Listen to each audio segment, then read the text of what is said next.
Bonjour tout le monde, merci d'être présent aujourd'hui pour m'écouter parler de mon sujet favori, qui dégoûte certains, mais qui est à mon sens particulièrement intéressant. Ne vous inquiétez pas, vous ne vous ennuierez pas du tout.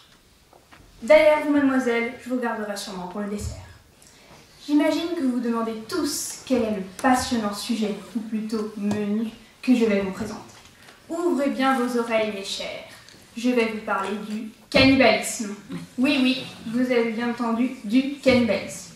Ne faites pas cette tête, vous allez voir, on va bien se marrer tous ensemble. Et puis, de toute façon, vous êtes bien obligés d'écouter, vous ne pourrez en échapper. Bon, comme nous sommes tous en confiance, je vais maintenant vous présenter des arguments qui prouvent que le cannibalisme, c'est la meilleure chose au monde. Premier argument, et pas des moindres, le cannibalisme, ça sauve des vies. Vous n'avez jamais entendu parler du vol du 13 octobre 1972 qui avait à son bord une équipe de rugby? Non? Personne? C'est bien dommage. Ce vol était en provenance d'Uruguay et devait atterrir dans les Andes. Il a malheureusement percuté une montagne et a causé 29 morts. Seuls 16 ont survécu. Les secours ont mis près de 2 mois à arriver. Les survivants ont économisé leurs réserves. Pourtant, cela n'a pas suffi.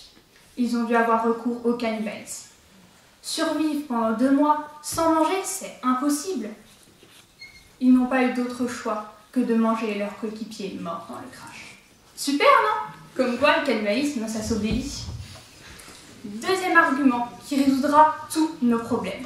J'ai la solution pour sortir de la surpopulation. La planète nous en remerciera, vous verrez. On nous rabâche à longueur de journée que nous sommes beaucoup trop sur Terre et que l'on empiète sur les réserves de nourriture de l'année prochaine. Le cannibalisme est donc une solution. En Chine, par exemple, le nombre d'enfants était limité. Dans les campagnes, les enfants étaient tués. On les cachait, on les jetait dans les rivières, on les enterrait.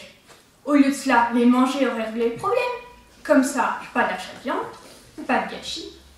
Une population moins nombreuse amène moins de pollution, moins de personnes bien sûr, moins de voitures, moins de consommation d'électricité et d'eau. Bon, c'est pas que je m'ennuie, mais je commence à avoir faim moi. Le cannibalisme est la solution pour tout. Il va révolutionner le monde. Imaginez un monde sans déforestation, sans pollution, avec un air plus respirable. Qui, je dis bien qui, n'a jamais rêvé de voir réapparaître les si beaux paysages que nous avons défaits? Je vous le dis avec conviction, en le pensant sincèrement et profondément, que le cannibalisme est l'avenir de notre monde.